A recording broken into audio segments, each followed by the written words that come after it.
it downfield. It is. Oh, it's caught. John Moran in the clutch. Oh, my word. Oh, my God. Deep to right field. Way up there. And way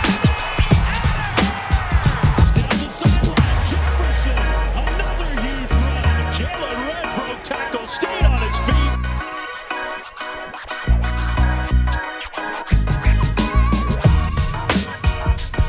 What's going on, everyone? Welcome back to another episode of Blake's Take with yours truly, Blake Neiman. And what a jam-packed weekend it was of college football, with big showdowns and rivalries and upsets all around.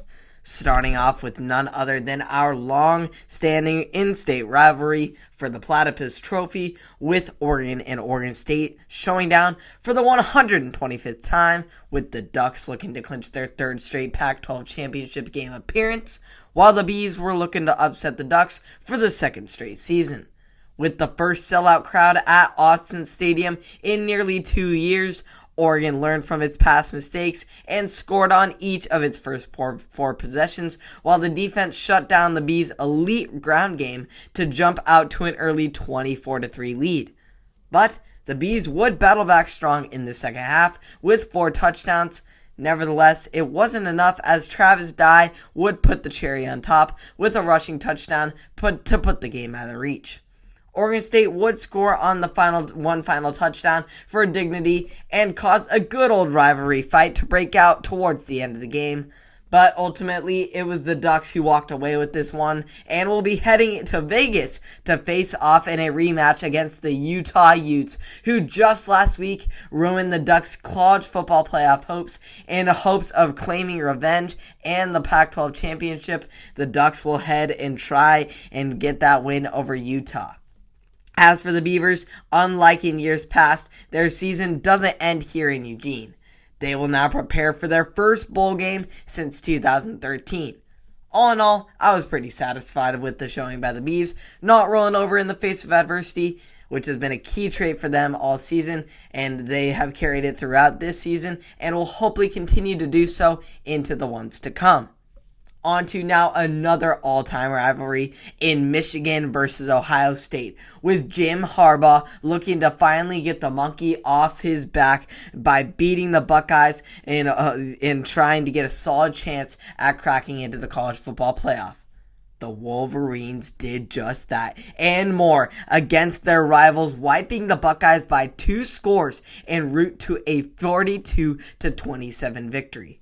The Wolverines played the same game they have been playing all season and running the rock, with Hassan Haskins working in full force for 169 yards and 5 touchdowns. Michigan was able to move the ball effectively all day long, with the Buckeyes defense not being able to keep up.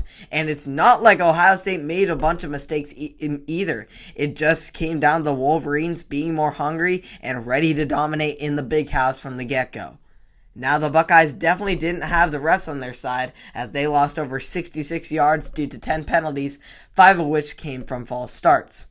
Really, Michigan was able to set up their offense in a good position, facing third and short many of the times, as opposed to the Buckeyes, who were often faced with the third and long defense. Defensively, the Wolverines got after it, especially Aiden Hutchinson, who picked up 3 sacks on the day for his school record-setting 13th sack on the year.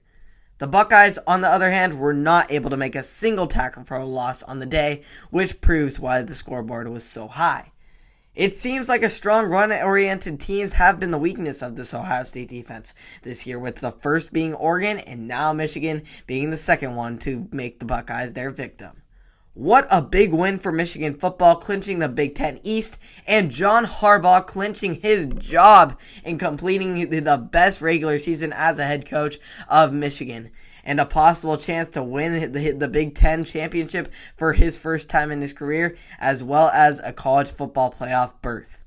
To the SEC we go now, where we had a doozy of an Iron Bowl in a 4-overtime thriller, where the Crimson Tide managed to survive, keeping their playoff hopes intact. It was a battle for sure, with the Tigers putting Alabama in a 10-0 hole for the majority of the game. The Tide digged and grinded, and then they finally, with 24 seconds remaining in regulation, were able to tie up the game to force the first ever overtime in Iron Bowl history. After trading scores back and forth, the Bama defense was able to come up with a stop, and Bryce Young was able to capitalize with the connection to John Mechie for the win. Young's ability to stay poised and get his team back in the game showed the heart of a warrior and the character of a Heisman.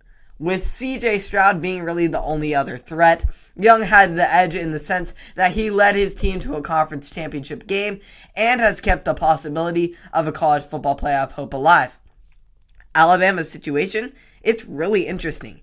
As say, they do lose to Georgia, but play a close game in next week's SEC championship game. Will they have enough in the eyes of the committee to make the playoff over a team like, say, Oklahoma State, who has re-entered the conversation after their landmark victory over the Oklahoma Sooners?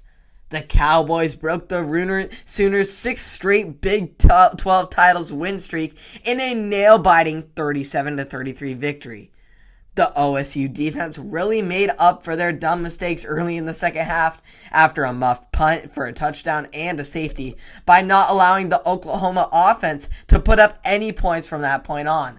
Ironically, the Sooners' presence atop the Big 12 after their announcement that they were going to leave the Big 12 for a heavier competition in the SEC, it's funny to just think about. Looks like Oklahoma's coach, Lincoln Riley, will also be taking his talents elsewhere, with him announcing Sunday that he will be taking the USC head coaching job next season. Go Pac-12.